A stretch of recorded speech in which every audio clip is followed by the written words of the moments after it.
We are here today. Hello again, everyone. My name is Ziff, Sistrunk, and I am the director of Green Slate Institute for Justice Reduced to Violence Sports, Chicago.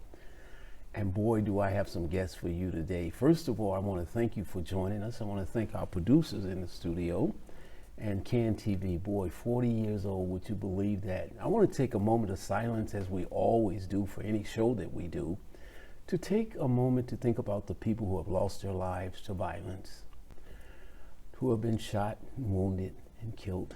We want to take a moment to thank God for their lives and let them know that they have not been forgotten. Let's just take a moment of silence.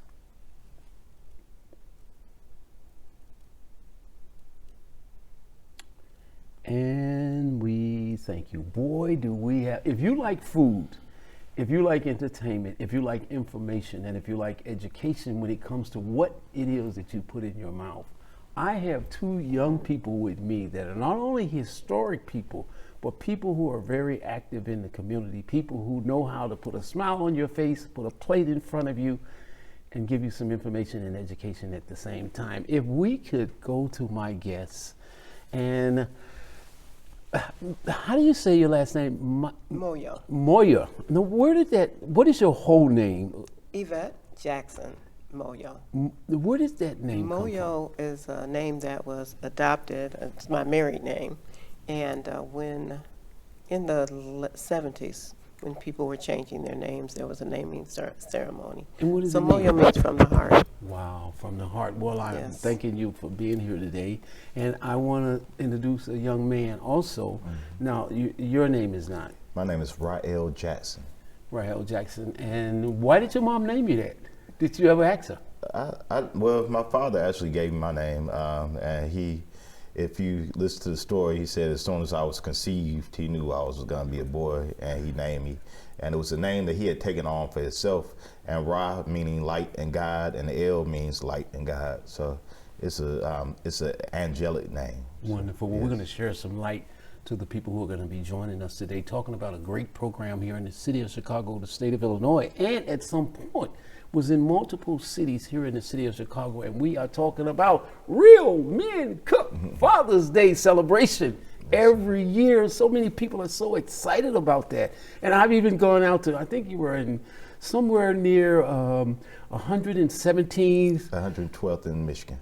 And I came out. Or 119th in Loomis, so either one. What is Real Men Cook? Well, Real Men Cook is a Father's Day celebration. We wanted to transform the way that Father's Day was celebrated, and we tried to promote positive images of men in relationship to their families and communities. Food was a hook to bring people out, but it was really about transforming the way that Father's Day was celebrated. And so 35 years ago, just take yourself back, Father's Day was a joke. Father's Day was a belt joke. It was a sock joke about men sitting there lazy boy drinking a beer.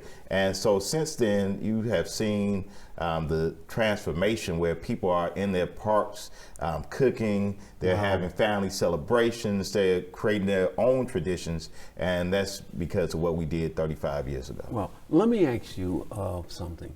The young man that was just speaking, who is he?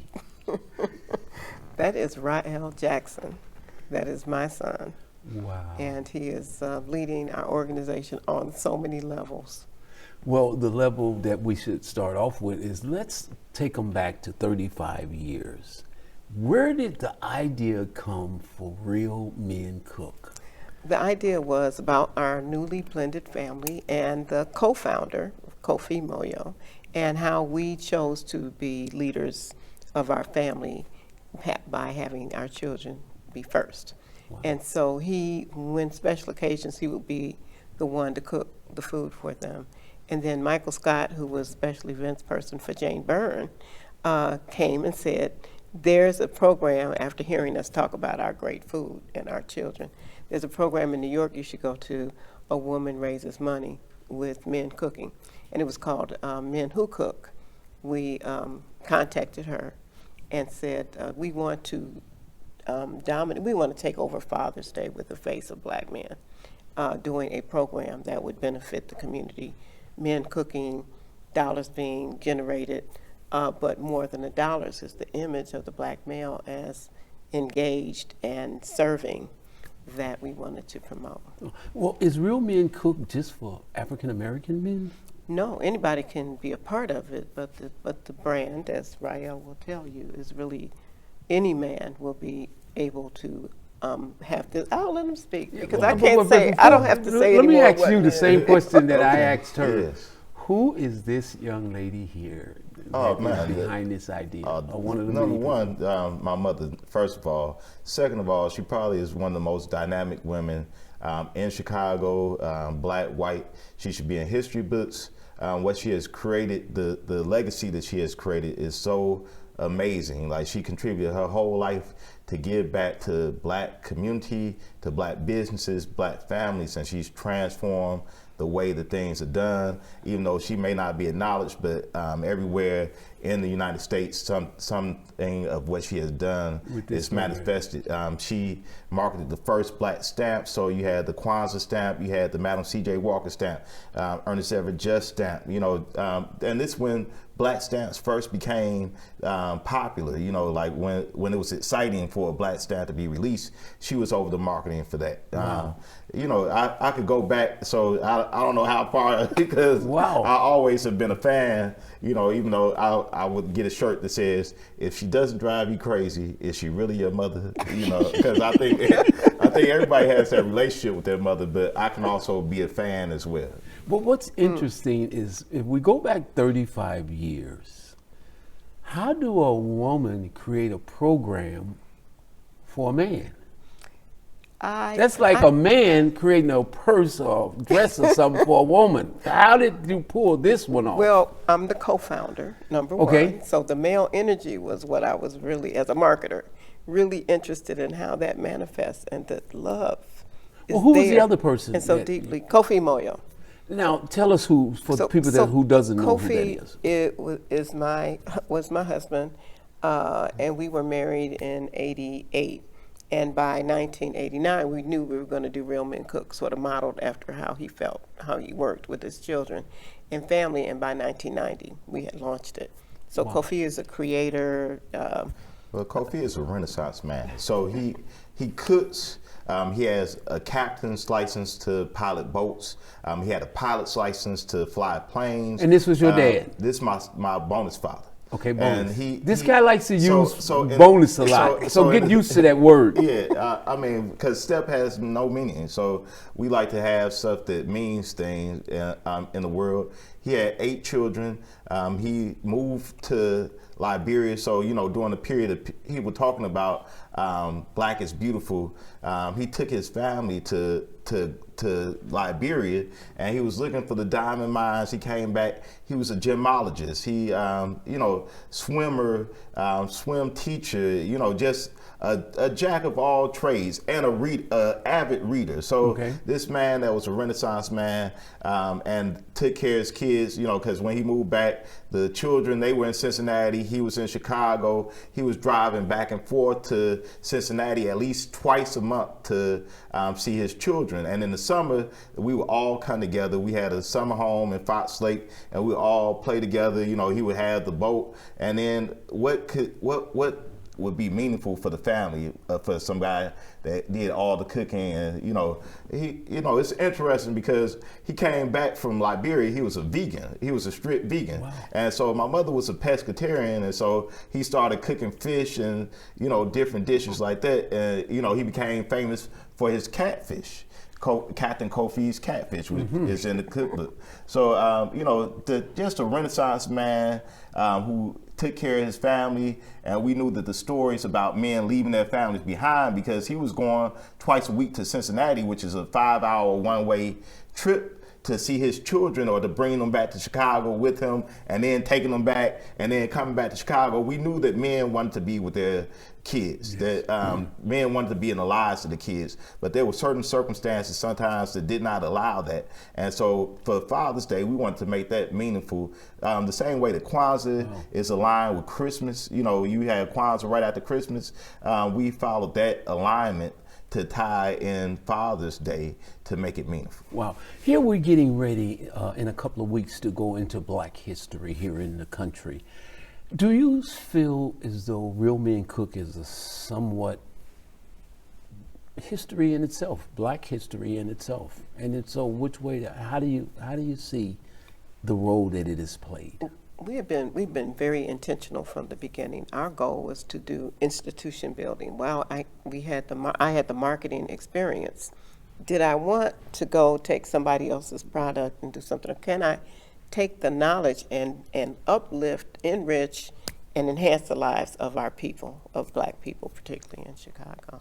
And so, basically we kind of knew that we wanted this to last. And because we had seen Kwanzaa, we felt that we could get in there and create a tradition that people would do. So I hope that answers your question. She said, go ahead, I'm sorry. Well, I like to say men of history have been involved with Real Men Cook. Such as some of the men that has been involved in this program. So everybody talks about Congressman Lewis out of Atlanta, but he participated in Real Men Cook for 7 years. 7 years at our event in Atlanta. You have Mayor Sawyer. He was one of the first participants in Real Men Cook, the second Black mayor of Chicago, who was often forgotten. You have Barack Obama, who participated in Real Men Cook for 3 years. You had Conyers out of Detroit, who participated in Real Men Cook there. And then you have Danny Davis from here. You had Jesse Jackson that would always attend. You had Reverend Wright. So all the men that have been doing something that have made history, a lot of the men that have made history in our community, whether they're celebrities, Damon John what's Damon Dash as well, Idris Elba, let's see, Shamar Moore. You have historical men that have been participating in Real Men Cook over the last 35 years. So I would definitely say we're a historical event, a legacy event. Wow. Yes, sir. That's a better answer than mine. I'll accept it. What have you neglected to do as a woman because you have dedicated the last 35 years to men, in a sense? Or do you feel as though you have? I've only gained. Okay. I've gained insights into what I think are the hearts of men, where some men don't feel like they could speak anymore because I've represented this brand for so long. There's trust there. And so I get the stories of men that other people may not get. And that is and it's really about their love. So I'm on social media a lot. I used to hashtag Real Men Love. And so do our staff members, because that's what the brand is. You created other brands and other products. Yes. I would say in this 35th year. You had a program called Moby. Mm-hmm. What was that about? Marketing opportunities and business and entertainment. Basically, we founded that in '92. So we founded Real Men Cook in 1990.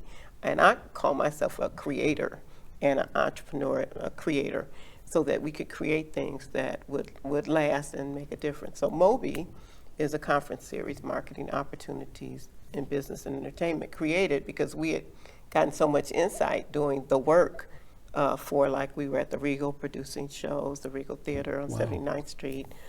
We've interfaced with the Ed and Betty Ann Gardner at the Regal, got the example of who they were. So, building the brand was not just my brand. For everybody else, Moby, the conference series, was created.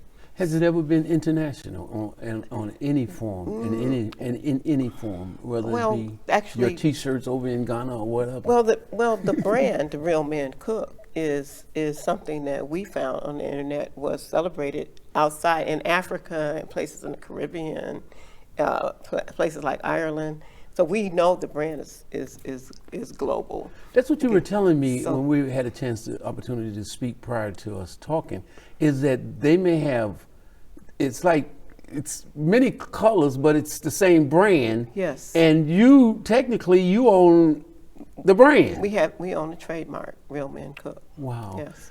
What, being the person who is going to inherit all of this information, this great product, is this something you really want to do, or are you doing this to please mom and dad? It's interesting because I can't say what I really want to do, because it's like uplifting black people is so ingrained in me.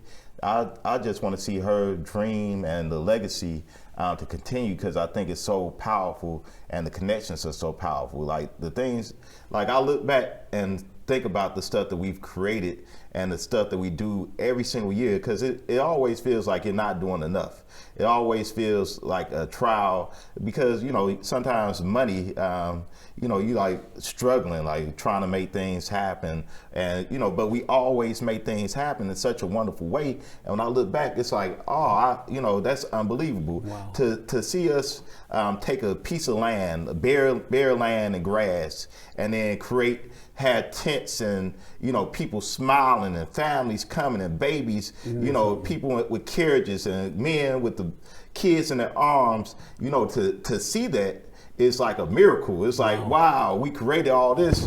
And so I don't think I'm enthused like in the beginning, but then when I look back, like, oh, you look back and say, oh, we done so much, you know, and it's like re-energized me. So sometimes I just have to, you know, look back to see what impact that we've had, because sometimes, you know, you don't feel appreciated. You don't feel like you get the attention. You know, you're not the newest thing on the block. You're not the hottest thing, the most sexiest thing on the block. But then when you look back and you say, oh, but we're solid, and nobody else can hold up a candle to the solidness. It's a few organizations, but it's very few and far in between that I feel like are touching us or have even, and it's very few people that have done what my mother has done for the community. So how can I not feel like fulfilling her legacy? Wow, as Clay Evans said, when I look back over my life and I think things over, it's been a great reward.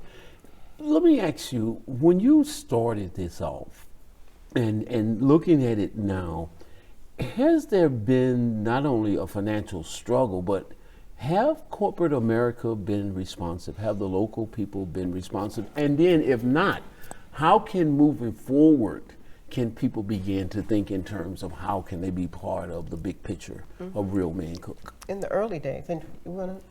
No, go ahead. Okay, in the early days, we were able to speak with decision makers. Today, the world has changed, and there are many, many people that would stop you from speaking to the person that would have that opportunity to really look at who you are. Now, some of your information goes through a computer. People don't care. Do they have a heart for men? Do they have a heart for fathers when they're reading our proposals? So we stopped pitching to those kinds of agencies a long time ago. Wow. And so some of what we've done has been self-funded. And we have some ongoing sponsors like University of Chicago Hospital, who has been with us for going on 20 years. Wow. And that is, you know, a great tribute to them and their loyalty to what we're doing and feeling for the community. Other corporations many are fly-by-night, and others just change things because they have a new agency or they have a new CEO. So how can individuals, how can corporate America, like there's a thing called like if I had money, millions, and I wanted to leave something to you all when I die, or have a monthly thing that it could come out of my check or something. That, do you all have those capabilities, those of the men responsive like that? Well, not like that, but we have a donation page on, Okay, our website. That's the same thing. As a beginning, and so we are, you know, constantly, it's our job, my job as executive director, to constantly ask for financial support. when we don't do it. There's some places we don't even want that support from, you know. But other companies that would be your naturals, your spices, your seasoning, your chicken companies, your, you know, et cetera. They're, you know, brands, you know, Whirlpool, other brands like that, to be a part of it, just have their name attached to something so valuable as fatherhood. We're not going after them as aggressively, and they're certainly not looking for a good, you know, black male story of fatherhood. And I certainly don't want to say all, because like our newest partner, BMO, has come aboard. But if you know, because we have Moby, I'm able to see the marketing side from a different angle. So basically in the 90s, you had black marketing departments. And so that black marketing departments became multicultural marketing. And the multicultural became Hispanic and black.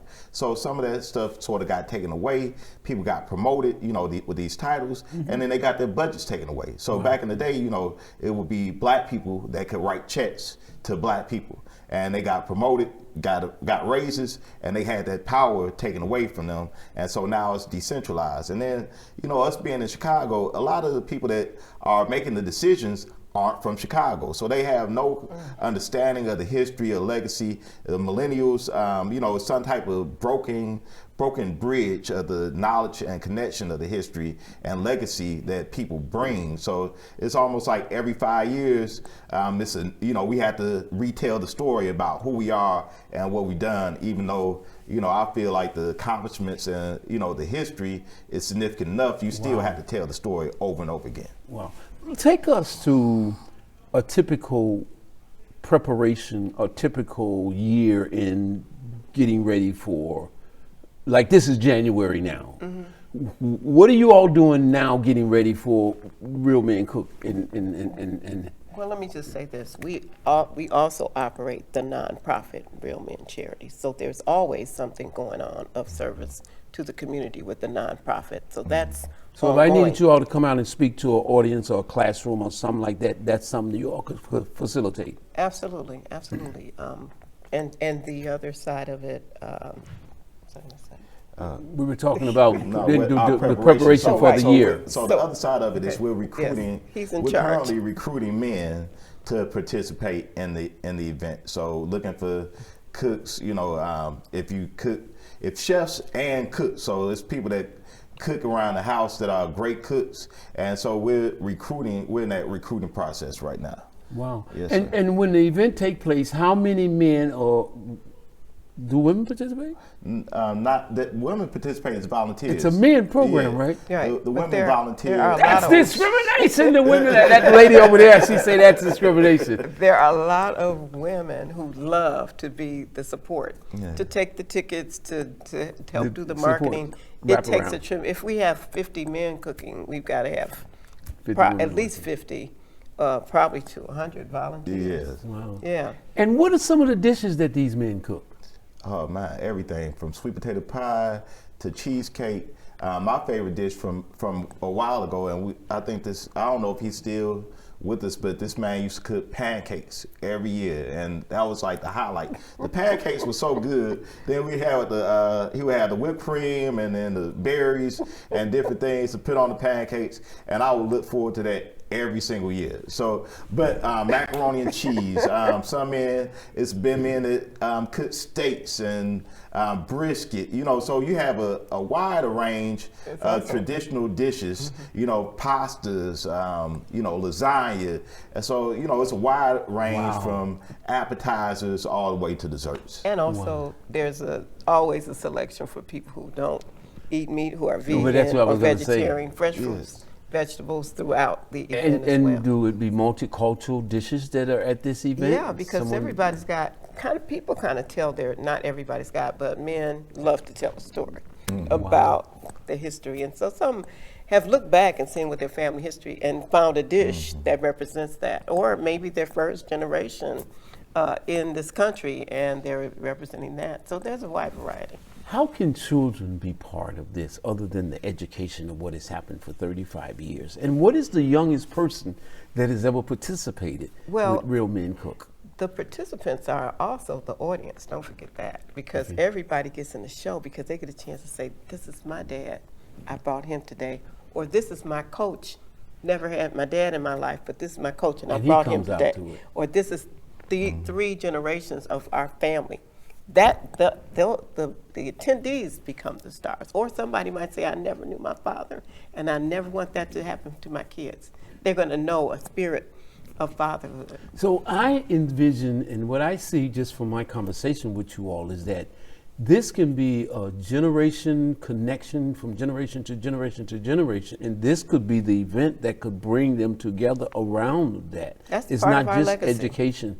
That's part of our legacy. For children whose parents only get, the daily news or the news show from TV, are not feeling black men who are not on the street because they're at home in a basement, in a den, or at the dining room table helping their children do homework. And sororities and frats has been part of this also? Absolutely. Wow. Are you a member of any of those organizations? No, I'm not. I'm not. But my son Are you? is one of it. Because I saw a note. I was trying to. Yeah, I'm an Omega. Well, why didn't you? Did you go to college, if you don't mind me Yes, asking? I did. Actually, I went to college. I got out really quick. I did my work. I got my degree, and You were I was smart. in She the was black. saying she was smart, right, guys, and I was, young lady.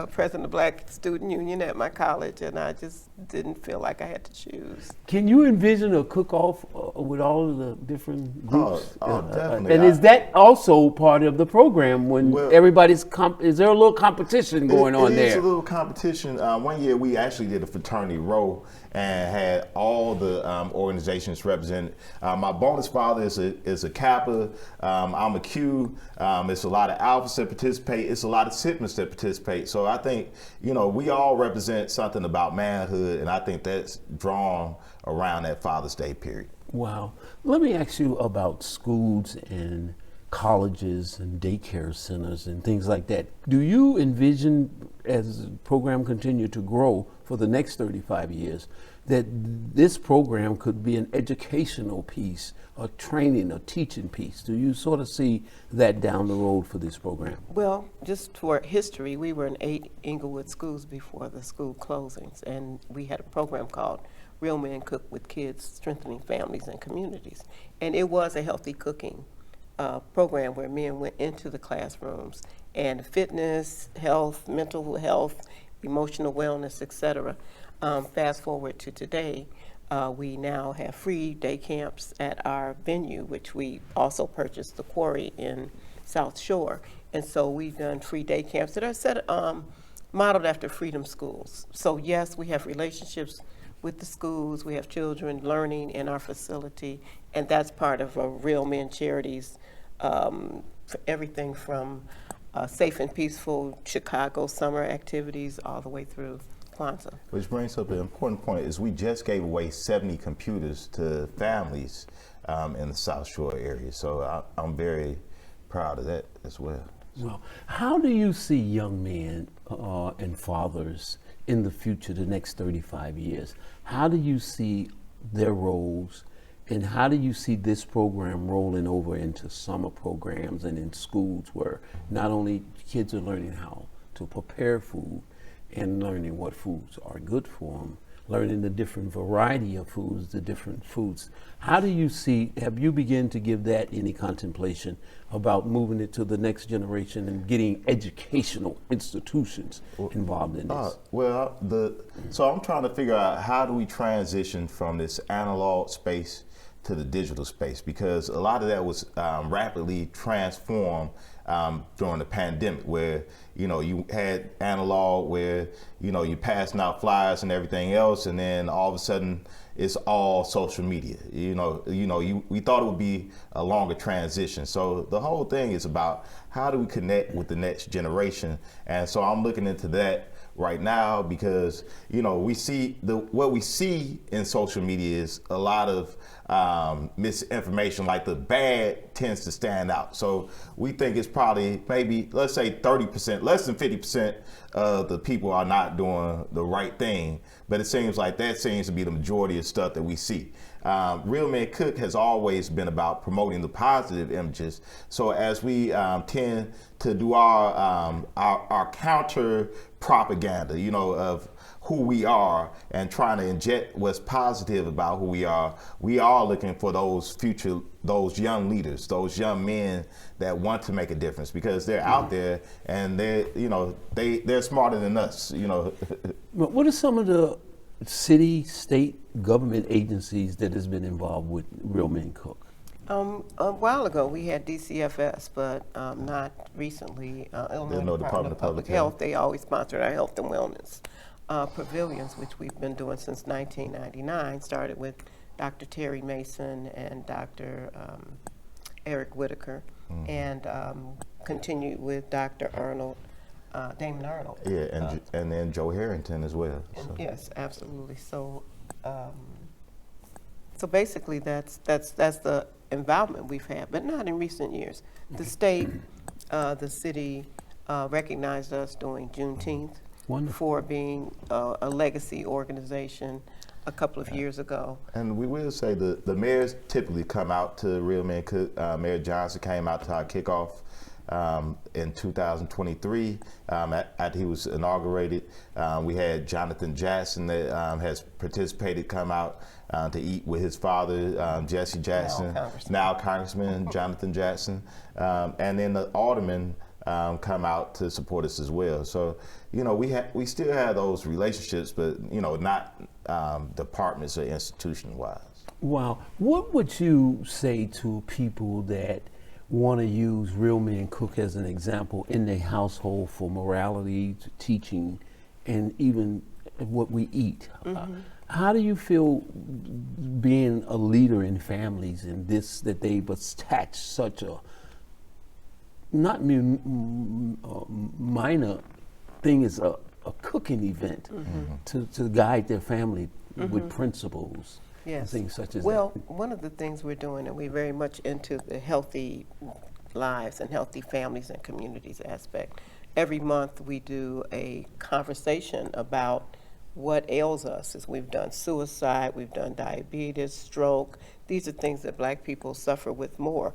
And the conversations have been so rich, we partner with an organization called CHAMPS, and they send in their physicians that are Black physicians to speak with the community. So that's a health and wellness assurance, and then we talk about food and we feed people. It always comes up in the conversation that we can't be at peace if we're in eating the wrong things. And so all of that is to say that we continue to put those messages out.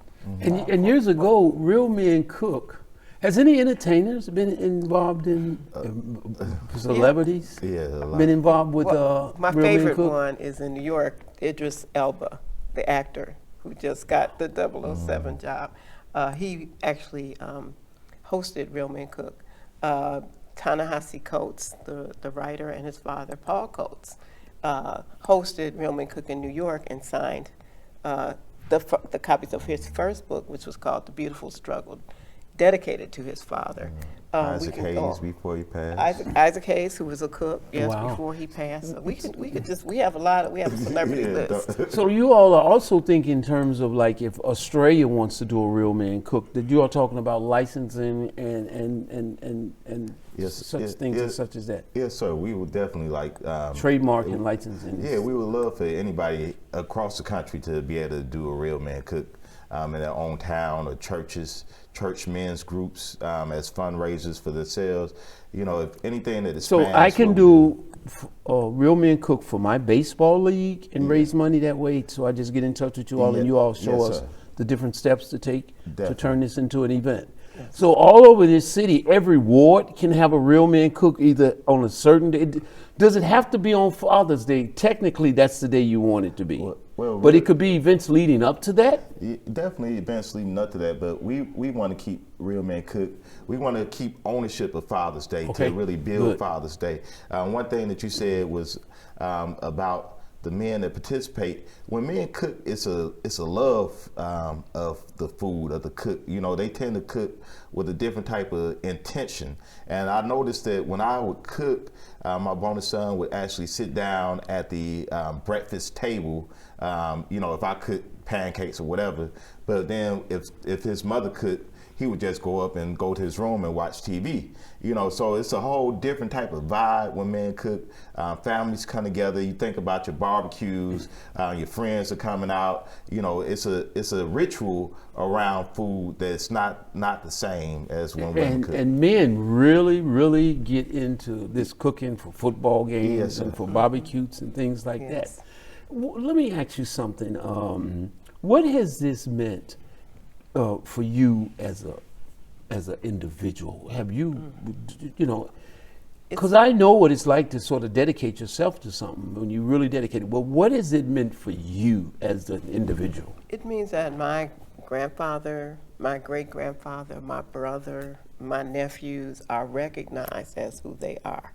Loving, responsible Black men who care about their families and communities.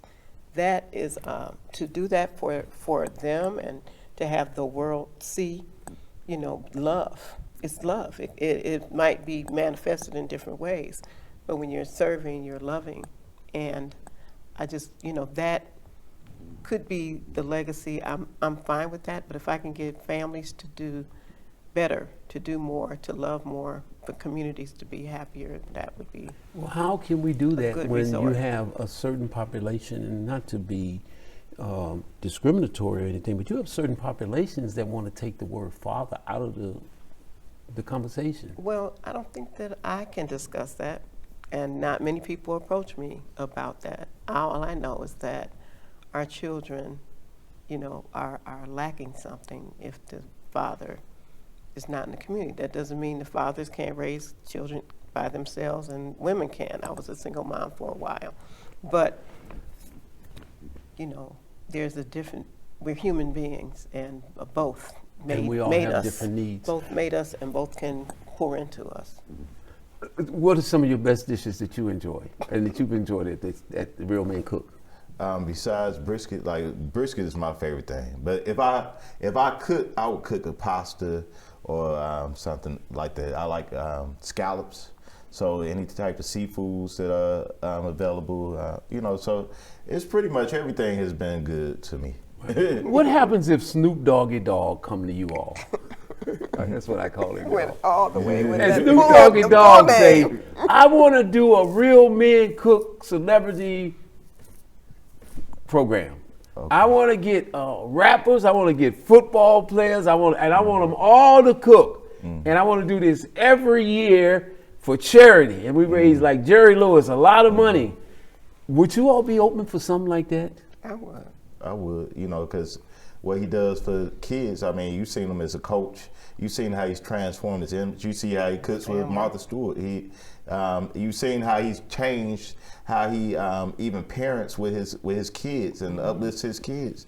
You know, what is that? What's the, like, not little, the football version, the pee-wee football and all that stuff. You know, so I think he definitely has uplifted and changed and transformed. And you know, we would be happy to have him do the Real Man Cook in LA. Wow. Women and Or food. in the world. Why, Okay, in the world. why have women and food and they don't think in terms of men and food the way they think of women and food? I think that for, you know, back to that other conversation, I think that for men, some men, cooking is an art. And for some women, cooking is a job. So you have it approached in a different way. And also, men pick food different than women pick food. Mm-hmm. Why is that? I don't know. I'm sure we could equally speak on it. Wow. I can tell the woman's side of it, but what do you think? No, I just think that the tradition of men being the provider is sort of switching, changing, as you have basically alluded to, is the man has come out of the household a little bit. I think that when, you know, men are getting back to cooking and providing to try to find their footing in this new world, you know, where women started getting more education. I think this has been going on since the 80s. You know, women have been playing like they're behind and, you know, down, and they create these groups to network and to build each other. And I think men have been, you know, a lot of black men especially have been lost in the sauce. Wow. You know, where things have moved forward. You know, they're making more money. They say that in the next 3 years, women will be making like 56% of the money compared to black men.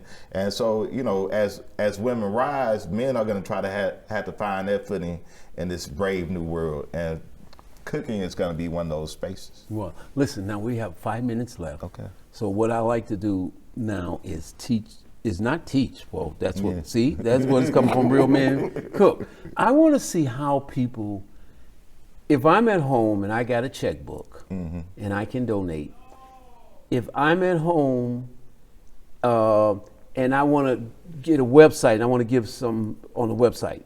I want to help out with a website. Is there a website that I can help out? Yes. And not so much money, but just being able to help. There's a website that will draw me. There's a website that you can give information about? Yes, it's Real Men Charities. Wonderful. CHARITIES, Inc. INC. Okay. .org/donate. So there's always ways people can give their time. Yes. People can give efforts and can give different education, their Yes. talent, whatever your Yes. talent is, they can give. And it's not always about resources. Exactly. Sometimes. Exactly. So the website, you can do anything. Wonderful. What would you have young men to know about Real Men Cook that will help them grow? That we love them. You know, I just want them to know that they are loved, that they matter, that they make a difference, that we need their energy, that we need their minds, and they have value to the community, to their families and friends. We need them to step up, and we need them to be who they are, the magical people that they are. So. And what has this been personally for you to see this young man carrying your legacy on? What is that? What feeling does It is extremely gratifying, and it's more gratifying that he chose it, and I didn't ask him, that he did a lot of other things and was respected for them, and then that he came to say, this is what I want to do, was very gratifying. The way he does it is inspiring and beautiful, and I'm enjoying the transition. Well, with Black History just around the corner as we get ready to wrap up, with Black History just around the corner, what would you want schools to do for Black History around Real Men Cook? What are some of the things that they could do?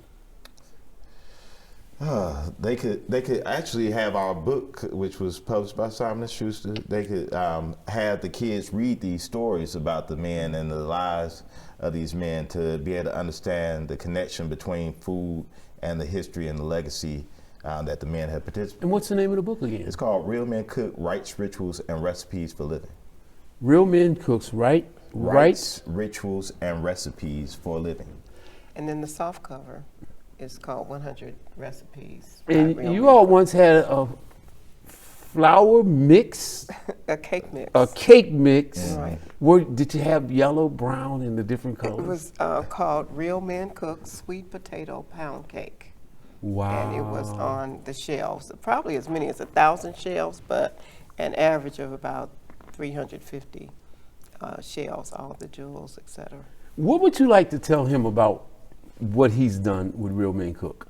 I'm afraid that I will get so choked up, but as he knows, I'm amazed at what you've done to contribute to the future. And what would you tell her for what she has done?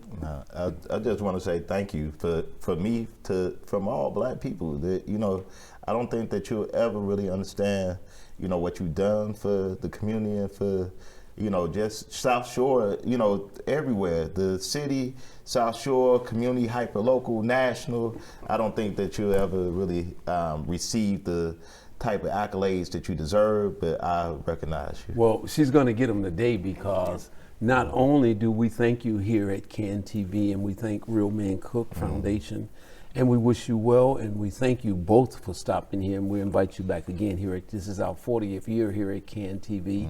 And Dr. Bryson and what's our producer? His name pulls away from me.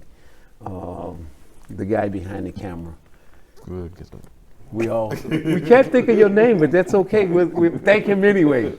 I better get his name out here before I say goodbye to you all. I want to thank our producers, our directors here at CAN TV. My name is Ziff Sistrunk, and my mom always told us, and this is what comes away from Real Men Cook, If a task once begun, never leave it till it's done. Bit the label, big or small, do it well or not at all. And that's what I leave you with today. Want to thank our producers. I got a biting brain freeze right now. I shouldn't have said that. Oh. Smack. I can't pull our producer's name out there, but I can remember producer Bryson. Ma'am, I thank you for so much for joining us today. And I also thank you, sir, and I wish you all well. I ask God to give you all the grace and mercy to make this program an international program where not only African